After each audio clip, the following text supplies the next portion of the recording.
medyo border tayo. Dalawang air-cooled diesel engine. So ang problema dito, yan, problema dito is loss compression, kaya ayaw umandar. Ang nangyari, so binaklas ko na tong isa. Yan, binaklas ko na. So lagyan ko na ng ring yan. Saka ito yung pinapalitan, no. Palit na rin itong conrod bearing. So dito isi-share ko sa inyo yung timing mark dito. Yan, oh. Yan, tapat, katapat yan. Saka yung sa ilalim. Yan. So yan.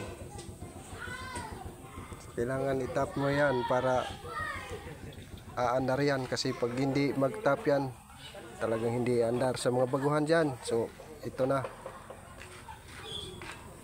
yung timing.